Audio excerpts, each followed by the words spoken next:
Hey everyone, welcome to our second asynchronous lecture. So, this lecture is specifically about digital inclusion as a supplement or a counterpart to the last two lectures that we had on the digital world. So, we spent some time talking about the wonderful world of digital media and how it is interwoven into public relations. And if you recall, we talked about social media and smartphone applications. We also had the chance to talk about streaming services and blogs. And so digital media is everywhere. It's interwoven into a lot of what we do, especially those of us who are middle class and educated. However, there are swaths of people who do not have access to digital media or are digital literate, meaning they know how to take full advantage of digital media. So, this short lecture is about really delving into the rich landscape of what digital media may look like on a global scale and what it may look like for populations that may not look like or have the same advantages of us. So, I want to talk about that. We're going to spend about 10 minutes or so doing that. And then at the end of this lecture, I'm going to spend some time kind of recapping as we get ready for what next week has, specifically on Thursday. And then, last but not least, as you prepare for spring break, I want you to realize that you have a quiz after this particular lecture. Don't forget to take it. We're almost there. Hang on, spring break is right around the corner. So, I want to begin with a couple of concepts that kind of foreground our conversation. And so, as I mentioned, digital media is all around us, and we are very comfortable, most of us, with navigating it. However, one thing that we don't want to take for granted in the wonderful world of digital media, and specifically as public relation practitioners, is digital access.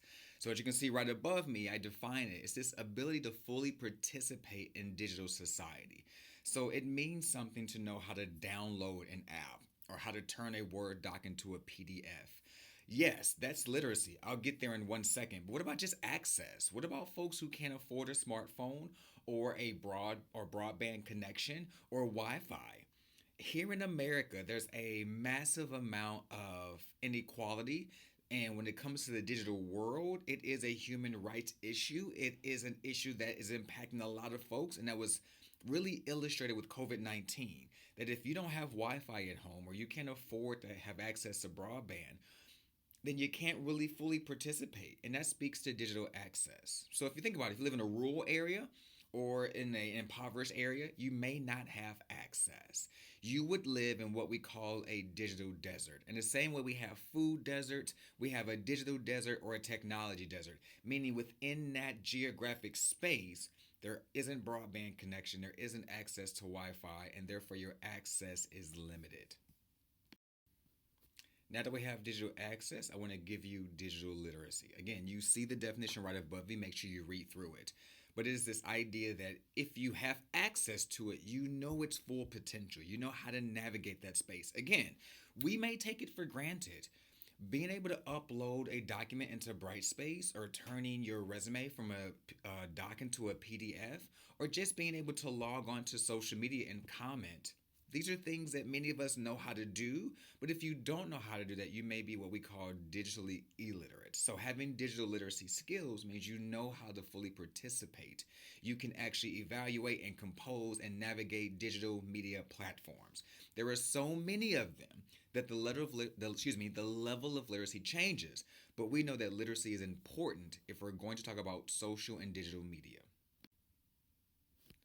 So right now you get a break from my face. Make sure you take a second to read over this slide because we know that when you are digital literate and you have digital access, you can fully engage in digital media. And from a public relations perspective, that matters when we think about our audiences. But I want you to think about audiences that may not have access. How will you continue to connect with them when you are digital literate, when you actually know how to do this?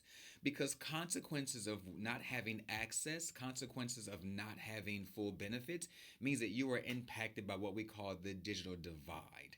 And some of the consequences that we often engage with is not having the knowledge, lacking the social networks, or not really understanding how to fully access those spaces. So, when it comes to communication and public relations, we have to think about the audiences that may be left out. I'm going to get to that in just a second. But think about it. When you don't know how to navigate, again, Word doc to PDFs, or uploading files, or even things that are very intricate like two-step authentication. That means that you're left out of the conversation. That means that if you don't speak the language, if you don't know how to navigate those tools, then you lack social status. You could be left out. As a public relations practitioner, we want to bring all the publics into the conversation. We want everyone to fully participate. And that means navigating all of the different platforms that we talked about last week. So I mentioned that the divide is real and that when you have access, when you have literacy skills, you're of a higher social status. And so, as public relations practitioners who are tasked with building rich relationships with diverse audiences, we have to really consider who those audiences are. And let's be very clear, your lives don't represent the majority of just Americans. So when I say the divide, when I say access and I say literacy, I don't just mean third world and low income countries. There are swaths of people right here, even in New England, but of course across the US, that are living in what we call a digital desert. That means that they may lack access, they may lack literacy skills, and we have to come into that space if you want to build relationships with them and consider their experiences, whether it be from a demographic or a psychological perspective, and then find ways to connect with them. So, who are those audiences? Don't worry, I'm back. I know you missed my face for the last 90 seconds. So I asked you, who are the audiences that can be really impacted by the digital divide or who lack digital access and digital literacy skills right here in our own backyard?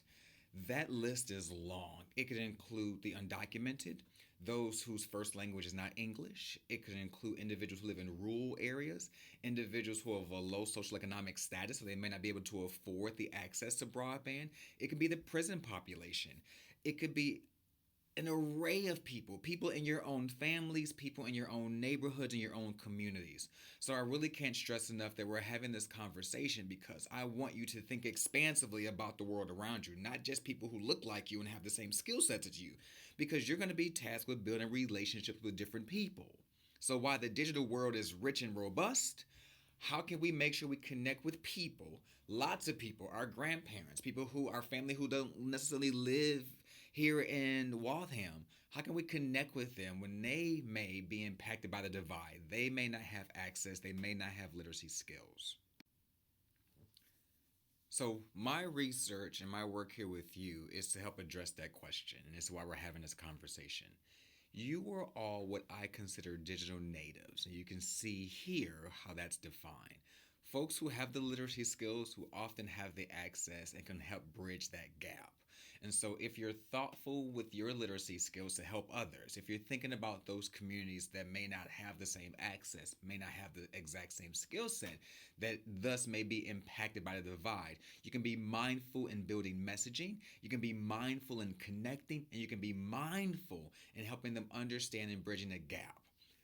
That may look like supporting a business that doesn't understand the full power of having high speed broadband, having Wi Fi, having a website, having social media, and connecting with different diverse audiences. That means they don't have to be just brick and mortar businesses anymore. It could also mean connecting with customers to help them understand how to navigate certain terrain.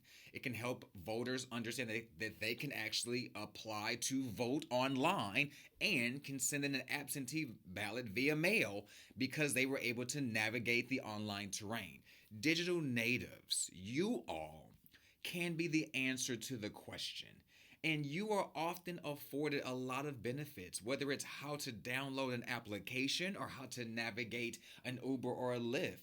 Your social networks are via Instagram and TikTok. Your financial literacy is because you can bank on your phone. And of course, your education. You know how to go to Zoom. You know how to upload to Brightspace. There are so many unique opportunities when you're a digital native. Now, how can we pay that forward? So you figured me out. I am on my soapbox. As much as I care about digital media, as much as I care about how well we navigate this terrain, I teach an entire class on it. I do care a lot about populations who don't have access. And as a public relations practitioner, or if you're an accountant, or if you're a financial consultant, or whatever your job may take you, understanding your benefit and your privilege and then paying that forward is really important because we can collectively help close the knowledge gap. Again, another concept, another term you want to hold on to for the quiz, it's right here. And so when you share that expertise, when you think about those populations, when you thoughtfully engage and help close that knowledge gap, everyone benefits.